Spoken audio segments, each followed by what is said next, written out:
Boa tarde, senhores e senhoras. Começo saudando aqui o presidente da Assembleia Legislativa, o deputado Adolfo, agradecendo a ele e aos demais deputados que propuseram essa audiência pública aqui. Vivemos hoje, senhores deputados, um momento histórico aqui nessa casa. Homens e mulheres saíram de uma forma ordeira, pacífica das suas casas, voluntariamente, sem nenhuma mobilização individual de ninguém, para estarem aqui em defesa da democracia, em defesa do direito da propriedade, em defesa do que é correto no nosso Estado. Então, não poderia começar de outra forma, senão parabenizando a vocês, produtores rurais da Bahia. Volto a dizer que, de uma forma voluntária, em todas as regiões do Estado, nós temos grupos de produtores organizados, mobilizados, em defesa do que prevê a Constituição no seu artigo 5º, defesa do direito de propriedade. E por aí a gente começa dizendo, senhores, senhoras, senhores deputados, lideranças aqui presentes, que alguns motivos nos trazem aqui nessa tarde. E o primeiro deles é em defesa da vida, em defesa do direito, em defesa do que é correto. Os produtores que, de uma forma ordeira, legítima e legal, estão se organizando da mesma forma que diz o nosso Código Civil, que nós podemos defender a nossa propriedade com força proporcional àqueles que, violando a lei, querem invadi-la.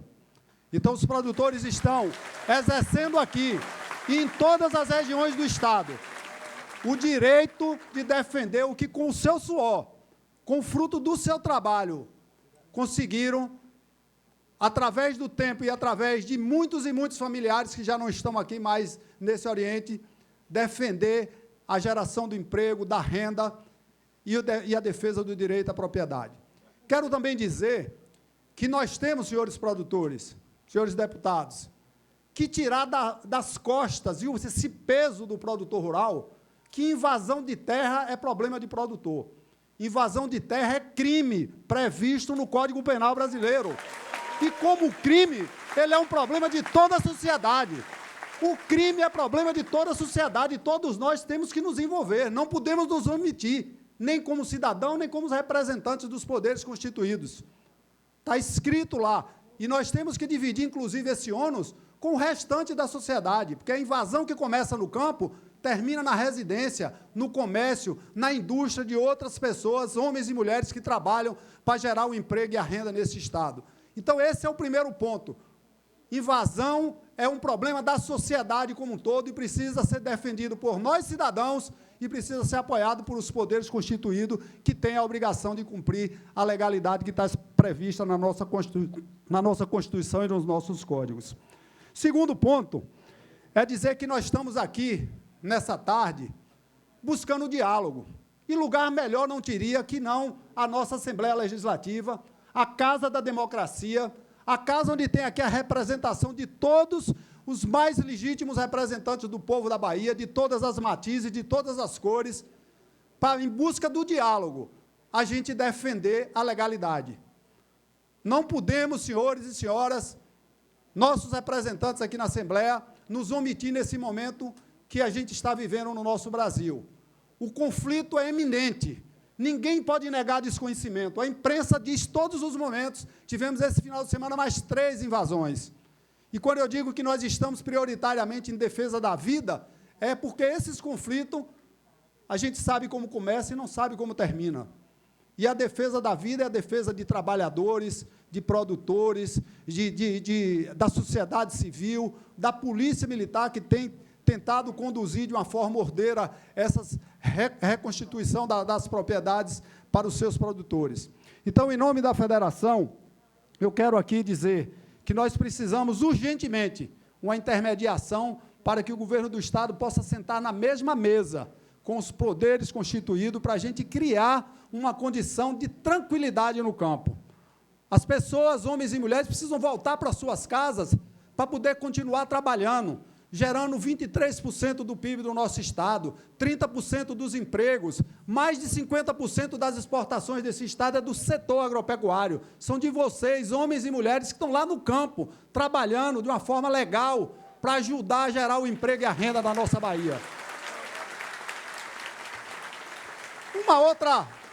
Uma outra falácia que precisa ser derrubada é essa questão de que estão se invadindo terra improdutiva. Só quem pode declarar terra improdutiva é o INCRA, e mais ninguém. E mais ninguém. E um outro contrassenso. Quando se invade uma terra supostamente improdutiva, você cria um imbróglio jurídico que essa terra não pode ser declarada como fator de reforma agrária nos próximos 2 anos. Então, é incoerência. Você invade para ocupar e, durante 2 anos, essa terra está protegida de ser colocada à disposição para fazer um assentamento. Então, isso não se justifica. A gente precisa ter um diálogo, mas um diálogo verdadeiro, saber realmente quais são os interesses dessas invasões, que todo mundo precisa deixar claro para a sociedade. Porque quem quer terra, o governo do Estado, por exemplo, tem dezenas de fazendas da nossa antiga EBDA, que era um exemplo para o Brasil, as fazendas referências do Estado, quase todas elas estão invadidas ou abandonadas. Vamos começar a ocupar essas fazendas, que é do próprio Estado. Não precisa se fazer desapropriação. É só aproveitar as terras que estão aí em desuso, para que homens e mulheres que querem trabalhar. Agora, como disse aqui o nosso presidente da Assembleia, nós, como cidadãos baianos, brasileiros, e como representação da federação, nós somos a favor de reforma agrária, mas uma reforma agrária como política pública, onde se coloque as pessoas numa terra e se dê condições de trabalho, de assistência técnica, de extensão rural, de saúde, de educação, de infraestrutura. Não podemos imaginar que a reforma agrária começa embaixo de uma barraca de lona, sem nenhuma condição de trabalho para essas pessoas. Cadê o Ministério Público, que às vezes chega muito junto na hora da fiscalização das nossas propriedades, o Ministério do Trabalho, que vê que homens e mulheres às vezes estão com uma mesa 2 centímetros mais baixa do que a lei diz, ou um colchão com um pouco mais fino, mas não enxerga que essas pessoas ficam anos embaixo de uma lona preta, cidadãos igual a nós, homens e mulheres igual a nós, debaixo de uma lona, sem água, sem energia elétrica, sem escola, sem educação, sem saúde, sem infraestrutura. Isso é reforma agrária? Não, não é isso que a gente quer, nem como produtor. Nós estamos do outro lado, defendendo uma reforma agrária decente e correta, com uma política pública desse Brasil que nós queremos. Um Brasil igual, com oportunidade para todos e que, acima de tudo, todos cumpram a mesma lei. Um abraço a todos. Obrigado.